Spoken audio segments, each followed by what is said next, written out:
नमस्कार दोस्तों, आज आप लोगों के लिए एक ऐसी दिल छू लेने वाली कहानी लाया हूँ जिसे सुनने के बाद आप कभी भी किसी कार्य को पूरा किए बिना रुकेंगे नहीं।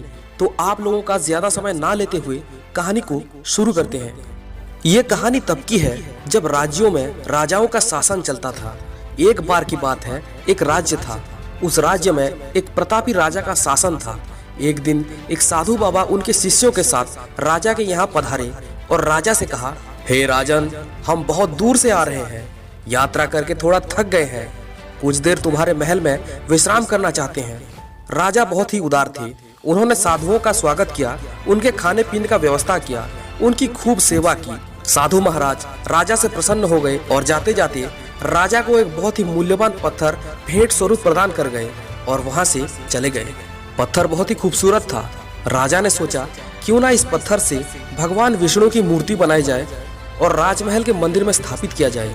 और ये सोचकर राजा ने मूर्ति बनाने की पूरी जिम्मेदारी प्रधानमंत्री को सौंप दी। प्रधानमंत्री ने राज्य के सबसे अच्छे मूर्तिकार को बुलाया और उसने मूर्तिकार से कहा कि मूर्ति बनाने पर तुम्हें 50 स्वर्ण मुद्राएं प्रदान किए जाएंगे। 50 स्वर्ण मुद्राएं सुनते ही मूर्तिकार खुश हो गया और वो पत्थर लेके वहां से अपने घर चला गया। घर पहुंचकर मूर्तिकार ने पत्थर को तोड़ने के लिए उस पर हथौड़े से प्रहार किया, लेकिन वो पत्थर बहुत ही मजबूत था, टूटा ही नहीं। मूर्तिकार पत्थर को बार बार प्रहार करता रहा, लेकिन पत्थर को तोड़ने में सफल नहीं हो पा रहा था। जब कई बार प्रहार करने के बाद भी पत्थर नहीं टूटा तो मूर्तिकार हताश हो गया। उसने सोचा कि ये उसके बस की बात नहीं है और उसने वो पत्थर को प्रधानमंत्री को वापस कर दिया, ये कहकर कि इस पत्थर से मूर्ति बनाना असंभव है, ये तो टूट ही नहीं रहा है। प्रधानमंत्री सोच में पड़ गया, क्योंकि उसे तो मूर्ति हर हाल में बना के राजा को देना था, वरना राजा क्रोधित होंगे। इसलिए उसने पत्थर को एक साधारण से मूर्तिकार को दिया। उस मूर्तिकार को भी प्रधानमंत्री ने वही कहा कि मूर्ति के तैयार हो जाने के बाद तुम्हें 50 स्वर्ण मुद्राएं दिए जाएंगे। उस मूर्तिकार ने पत्थर लिया और जैसे ही हथौड़े से 1-2 बार प्रहार किया, वो पत्थर टूट गया।